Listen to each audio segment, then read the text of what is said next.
참 예수님, 제대 앞에 아름다운 꽃이 피어 있습니다. 그죠? 성탄 때에 제대 꽃 봉헌해 주신 여러분들의 정성과 헌화회의 정성이 모여 아름다운 제대 꽃꽂이가 탄생했습니다. 감사합니다. 그런데 다른 꽃들도 있는데요. 바로 우리가 지향으로 적어낸 또는 지향으로는 못 썼지만 이 미사 중에 마음 안에 품고 있는 우리 가족, 부모님, 조부모님, 조상님들의 삶입니다. 이분들의 삶은 하느님께 피워드린 아름다운 꽃입니다. 한 분 한 분의 이름이 제게는 소중합니다. 왜냐하면 제가 사랑하는 우리 교우들의 마음 한가운데 자리하고 있는 이름들이기 때문입니다. 우리에게 설은 어떤 의미일까요? 오늘 초등학생 또 유치부 친구들 많이 나왔는데 설날은 뭐 하는 날이에요? 세뱃돈 버는 날이죠. 어차피 나한테 안 오고 통장으로 가지만 어렸을 때 설날은 할머니 댁, 외가댁에 가서 세뱃돈도 벌고 추석 때 만나고 헤어졌던 사촌 형제들을 만나 재미있게 노는 날이기도 했습니다. 언제나 즐겁고 신이 났습니다. 그런데 시간이 흘러 어느새 받기만 하는 것이 아니라 내가 세뱃돈을 주어야 하는 사람들이 생겨나기 시작했습니다. 그렇게 어른이 되어가기 시작합니다. 그러나 정말 어른이 되는 것은 명절, 합동, 위령, 미사, 지향으로 늘 생각하던 할머니, 할아버지 외에 더 가까운 분의 이름을 기억해야 하는 순간이 올 때입니다. 어른이 되어간다는 것은 더 큰 아픔을 견뎌낸다는 것이고 어떤 면에서 더 외로워진다는 것입니다. 이 어려움과 아픔을 대하는 태도가 성숙함의 척도가 되기도 합니다. 존 헨리 뉴먼 추기경님은 산다는 것이란 되어가는 것이다 라고 말씀하셨습니다. 살아간다는 것은 무엇인가 되어가고 있는 과정입니다. 우리는 그렇게 어른이 되어갑니다. 설을 쇠면 나이를 한 살 더 먹는다 해서 설에서 살이 나는 말이 나왔다고도 하는데요. 나이만 먹는 것이 아니라 영혼의 깊이가 더 깊어지는 어른이 되어가기 위해 우리가 감내해야 할 일들이 참 많습니다. 오늘 제1독서는 민수기의 말씀인데요. 주님께서 모세에게 아론과 그의 아들들에게 일러라 라고 말씀하십니다. 아론과 그의 아들들은 사제 직무를 수행하던 이들입니다. 즉 사제의 축복에 대한 말씀인데요. 주님의 이름을 3번 반복하며 다음과 같이 축복하라고 말씀하십니다. 주님께서 그대에게 복을 내리시고 그대를 지켜주시리라. 주님께서 그대에게 당신 얼굴을 비추시고 그대에게 은혜를 베푸시리라. 주님께서 그대에게 당신 얼굴을 들어 보이시고 그대에게 평화를 베푸시리라.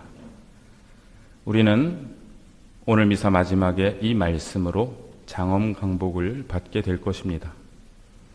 또한 우리는 매일 미사 때마다 우리보다 먼저 하나님 곁으로 떠나신 우리 가족과 친지들을 위해 이 말씀으로 기도드립니다.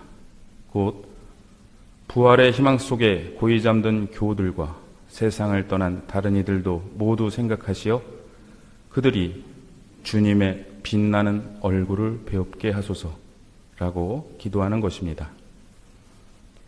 제2독서에서 야고보서는 자 이제 오늘이나 내일 오늘 어느 고을에 가서 1년 동안 그곳에서 지내며 장사를 하며 돈을 벌겠다 하고 말하는 여러분, 그렇지만 여러분은 내일 일을 알지 못합니다 라고 말합니다.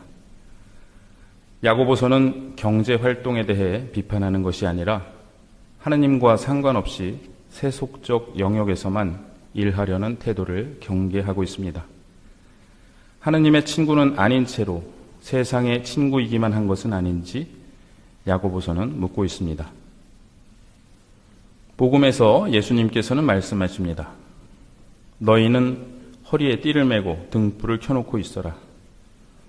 혼인잔치에서 돌아오는 주인이 도착하여 문을 두드리면 곧바로 열어주려고 기다리는 사람처럼 되어라. 행복하여라. 주인이 와서 볼 때 깨어있는 종들. 설과 추석 합동 위령 미사가 외국에는 없고 한국에만 있는 우리 고유 전통이다 보니 명절 때의 복음 말씀은 한국 천주교 주교회의에서 정한 것인데요.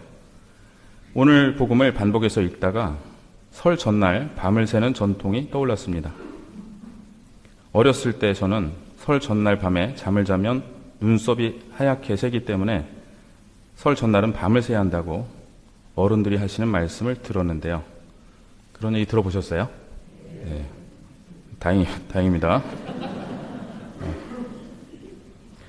그런데 이 관습은 도교의 경신신앙에서 유래한 것일 가능성이 크다고 합니다. 도교신앙에 의하면 60일에 한 번씩 돌아오는 경신일이 되면 사람 몸에 기생하고 있던 삼시라는 벌레가 사람이 잠든 사이에 문 밖으로 나가 옥황상제에게 그 동안의 죄과를 낱낱이 고해하여 사람의 수명을 단축시킨다고 합니다. 그래서 이 삼시가 빠져나가지 못하도록 60일에 한 번씩 밤을 새는 풍습이 있었다고 하는데요. 고려시대 때부터 있던 이 풍습이 설 전날 밤을 새는 풍습으로 발전하였다는 것입니다. 어제 FM 라디오에서 들은 얘기입니다. 이 이야기를 들으며 이런 생각이 들었는데요. 60일에 한 번씩 밤을 샐 것이 아니라 두 달에 한 번 고해성사를 해야겠다. 그렇지 않나요? 다른 존재가 내 잘못을 말하기 전에 내가 먼저 하느님께 말씀드리면 될 텐데요. 복음에서 예수님께서는 실제로 밤을 새라고 말씀하신 것이 아니라 남들이 졸고 있을 때 깨어있는 파수꾼처럼 세속의 친구로만 살아가고 있는 사람들 틈바구니에서 하느님의 친구로 살아가라고 말씀하십니다. 내가 진실로 너희에게 말한다. 그 주인은 띠를 메고 그들을 식탁에 앉게 한 다음 그들 곁으로 가서 시중을 들 것이다. 그러한 일은 과연 언제 일어날까요? 신약 성경학자인 게르하르트 로핑크 신부님은 이렇게 말하는데요. 이 세상의 완성은 개개인에게는 이미 일어나고 있다는 것입니다. 한 사람이 세상을 떠나는 순간 시간의 제약을 벗어나게 됩니다. 시간은 이 세상에서만 흐르기 때문입니다. 그래서 이 세상의 시간으로 누구는 몇십 년 전에, 누구는 몇백 년 전에 세상을 떠나 하느님을 만나 뵙지만 하느님의 시간으로는 동시에 그 일이 일어난다는 것입니다.